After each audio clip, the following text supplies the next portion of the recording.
Mungkin di sini saya bukan ceramah, banyak yang harus berdiri, saya bukan ustaz. Saya hanya akan menyampaikan berbagai ilmu.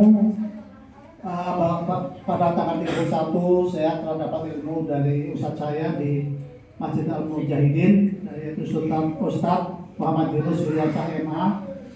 Beliau waktu itu menyampaikan ceramahnya di Masjid Al-Mujahidin dengan judul Jalan Menuju Husnul Khotimah atau Jalan Menuju Surga.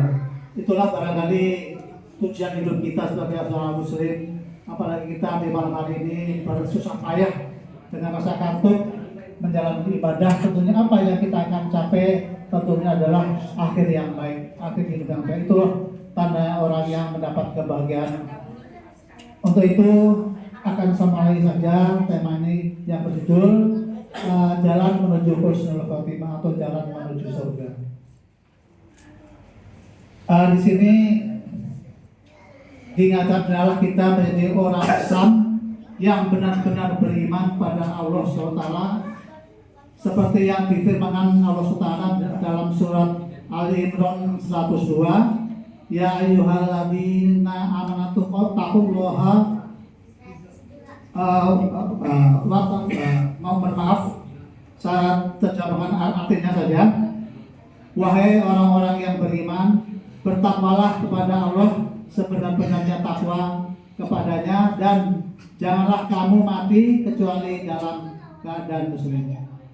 Jadi kita di sini sebagai seorang muslim diwajibkan untuk selalu kita mentaati apa yang menjadi perintah Allah, yaitu kita harus menyembah kepada Allah. Jangan sampai hidup kita itu tersesat oleh bujuk dari setan sehingga kita akan mati dalam keadaan yang sia-sia.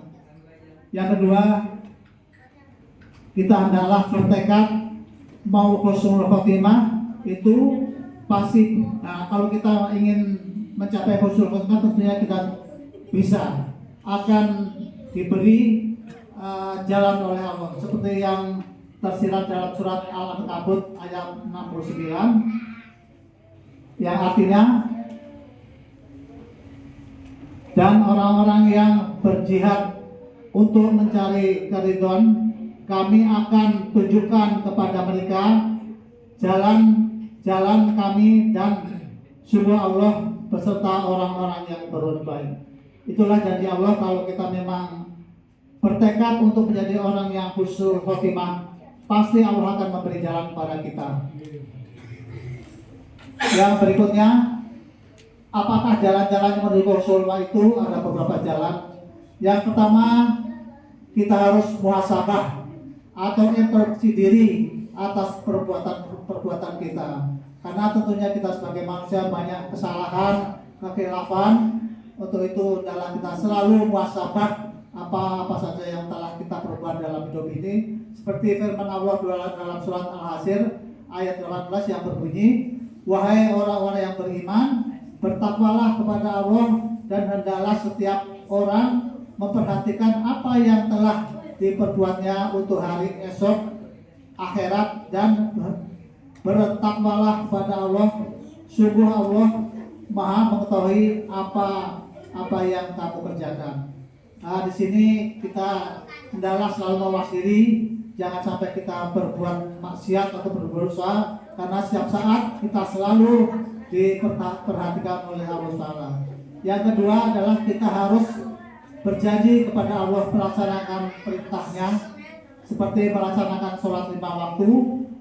Tentunya sini bagi laki-laki diwajibkan untuk berjamaah, kecuali ada ujian sakit, hujan dan lain-lain, sesuai dengan janji yang ada pada surat Al-Fatihah, yaitu Iyyaka na'budu wa iyyaka nasta'in. Hanya kepada Engkaulah kami menyembah, dan hanya kepada Engkaulah kami mohon pertolongan.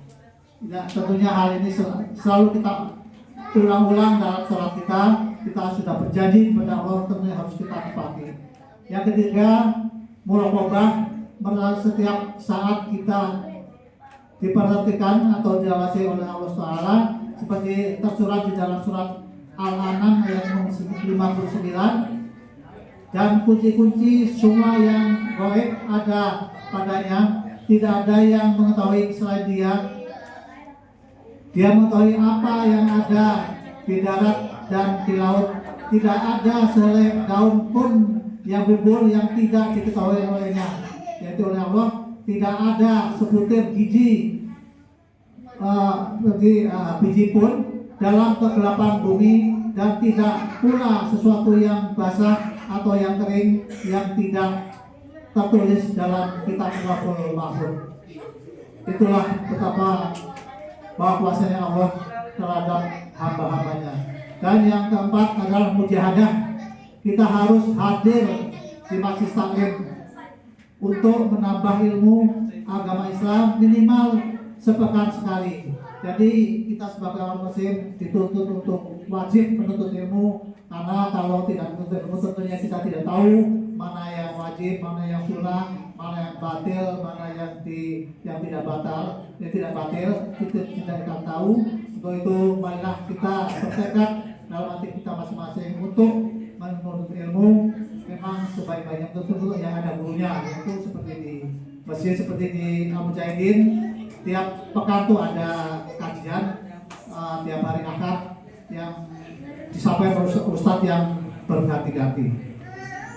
Di dalam surat Ar-Ra'd ayat 11 Allah berfirman, baginya manusia ada malaikat-malaikat yang selalu menjaganya bergiliran dan kepada dan depan dan belakangnya, maka mereka menjaganya atas perintah Allah. Sesungguhnya Allah tidak akan mengubah keadaan suatu kaum sebelum mereka mengubah keadaan diri mereka sendiri. Dan apabila Allah menghendaki keburukan terhadap suatu kaum, maka tak ada yang dapat menolaknya dan tidak ada pelindung bagi mereka selain Dia atau selain Allah.